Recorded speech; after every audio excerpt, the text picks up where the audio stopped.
Hello అందరికీ good morning. Welcome back to our channel నానిమల kitchen vlogs. పొద్దున్నే అయితే లేచినా, అసలు మనం చెద్దర కప్పుకొని లోపల పడుకున్నంత సేపే మనకు చలనిపిస్తది. కానీ ఒక్కసారి బయటకొచ్చి పని చేసుకొని వాటర్ ముట్టుకున్నాక చలంతా ఖతం పారిపోతది.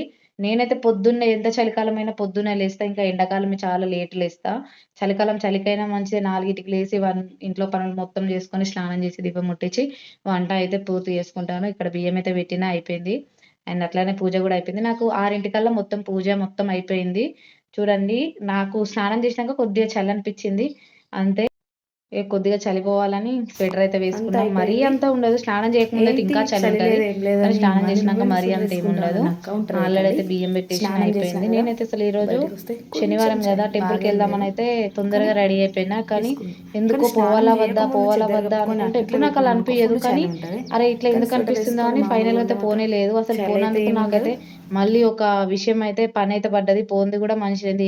దేవుడు ఏది చేసినా మన మంచికే అనిపిస్తాడు గదా! నాకైతే ఏంటిది కొద్దిగా ఇంతకుముందు అప్లికేషన్ పెట్టుకున్నాం మేము ఇందిరమ్మ ఇల్లు అని సంథింగ్. వీటి కోసమైతే ఇన్ఫర్మేషన్ అయితే వచ్చింది. రావాలి అని చెప్పేసరికైతే మేమైతే ఎళ్తున్నాం. ఆహా! అందుకే దేవుడు నన్ను అటు ఇటు అనిపించి రాకుండా చేసుకున్నాడు అని నాకైతే వెళ్ళలేదు అన్న బాధ అనేది ఏమనిపియలేదు. ఎందుకంటే ఏదో ఒక పనైతే జరిగింది. అక్కడికెళ్తే మళ్ళీ గాబరా గాబరా ఉరుక్కుంటా వచ్చుడవు. అందుకే దేవుడు నన్నక్కడ దేవుని దర్శనానికైతే రప్పించుకోలేదనుకున్న. అప్పుడు నా మనసైతే సాటిస్ఫాక్షన్ అయితే అయిపోయింది. అయితే మా అత్తమ్మ వాళ్ళ ఇంటికెళ్ళినంకనైతే చిక్కుడు చెట్లయితే ఉండే.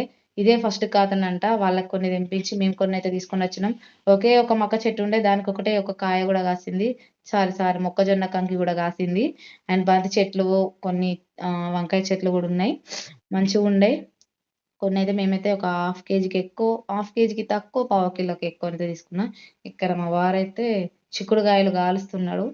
అండ్ మా ఇంటి పక్కకైతే జితిరేగపళ్ళ చెట్లయితే ఉన్నాయి.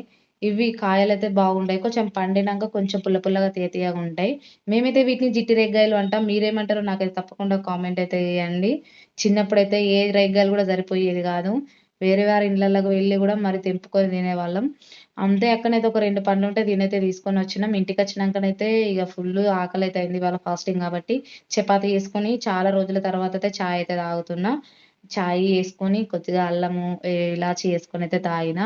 ఇంకా నాకైతే ఈరోజైతే హెడ్‌ఏక్ మాత్రం విపరీతంగా అనిపిచ్చింది. ఇంటి పక్క అక్కయ్యనైతే టాబ్లెట్‌లయితే అడిగితే యేసుకున్నా. నేను ఇంతవరకు జరంకి యేసుకున్నా గానీ, అసలు హెడ్‌ఏక్ అయితే ఇంతవరకు ఒక టాబ్లెట్ గూడా లేదు. ఇదే ఫస్ట్ టైము. అంత విపరీతమైన హెడ్‌ఏక్ ఉండే.